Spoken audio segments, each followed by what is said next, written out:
Hey,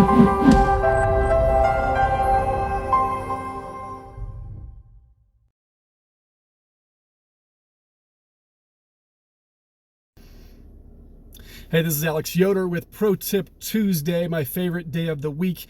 And what I'm going to try to do is talk about everything that a property management company does within about 5 minutes. So I have to go pretty quickly. I'm going to talk fast, but I don't know about you guys. If I'm watching a video that's too long, I will tune out and I will turn it off. So I'm going to try to keep it short and sweet.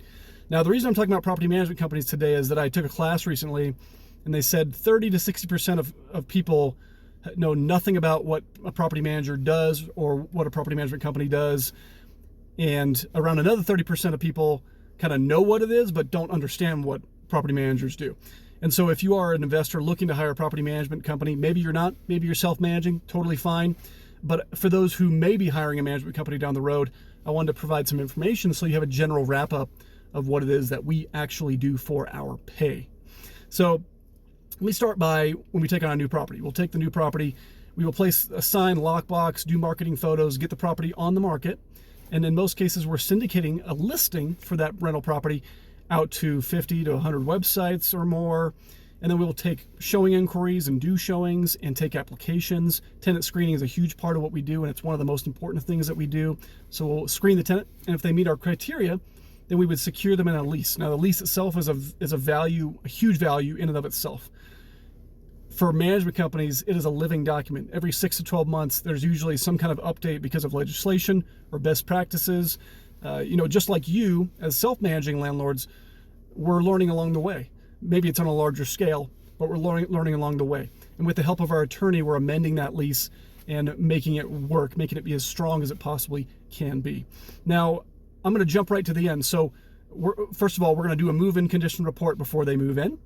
And then the tenant would also have a chance to do their own report in most cases. But at the end, we will do a move-out report, and we use those two reports to account for the security deposit. So we'll do the move-out report, photos, video, a written report, or some combination of the three, and then we will determine kind of what needs to be done to get the home re-rented to the next tenant, who in most cases is lined up to move in shortly after the previous tenant vacated, and so we want to get rolling on that pretty quickly. Now, let me talk about deposit accounting, because we'll do that as well. So we'll do the move-out condition report, the turnover maintenance, and then we will account for those invoices and determine what portions of those invoices or which invoices we can charge back to the tenant when we do their deposit reconciliation. So we'll handle all of that, and sometimes that includes handling things like security deposit disposition disputes from tenants. That's kind of a whole category in and of itself. Now, while the tenants are living in the property, we are mainly doing 3-4 things, okay?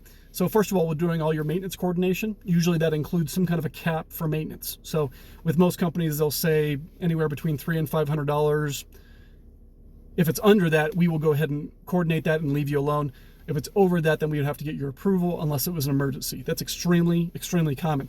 And we have a 24-hour answering service as well. So whether it's at 2 in the morning or 2 in the afternoon, we're going to be there and we will handle those issues so that you don't have to worry about it. The second thing that we're really doing during the tenancy is lease enforcement. So that includes kind of making sure the tenant is paying and posting notices if there's non-payment or any other kind of lease violation. So we are posting notices, and if it need be, we will project manage that with the help of an attorney into eviction. So we would be the one who calls the attorney and schedules everything for the actual eviction to be performed, and then we pay all those invoices just like any other invoices that we're handling. Now, the third thing, so we talked about maintenance, we talked about lease enforcement. We also do property checks. Now, every company is very different. Some do it every 6 months, some do it at the annual lease renewal. Some do those property checks based on homeowner request. So that's just depends on the management company. So we're checking on the property, and normally when we're doing that, we're creating a report and we're sharing those with you so that you can see how your house looks and so you can have that peace of mind that you're looking for. Now, the last thing that kind of fits in a neat category is bookkeeping. So we're going to do all your monthly and yearly reporting. You're going to get a monthly report, you're going to get copies of invoices. In many cases, you're getting an owner statement, maybe a cash flow statement. And then at the end of the year, you're going to get a year-end statement that neatly categorizes all expenses and you'll get a 1099, so you can easily submit that to whoever does your taxes, so that that's a nice and clean process. You don't have to keep track of invoices and have all this other stuff to do. So that's kind of in a nutshell what it is that management companies do that kind of fit in neat categories. There are, however, many things that we do that don't really fit in any category, that are just little nuances of the way that we do business. So that may include, tenant move-in gifts, or birthday gifts to the tenant to kind of continually build the rapport with that tenant, because that rapport is extremely important.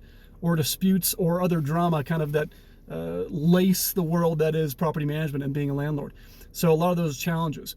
And so really, for the most part, you're paying a management company to do all of that so that you can sleep well at night and let us lose all the hair on your behalf and send you a check. That is my 5-ish minute wrap up on property management. If you are potentially considering hiring a management company, I could go into all kinds of detail on the specifics of tenant screening and maintenance and how all of us kind of operate differently, but that is the general wrap up if you are considering hiring a professional. So that is all for today. Alex Yoder, Dorman Real Estate Management, Pro Tip Tuesday. Have a fantastic rest of your day. Goodbye.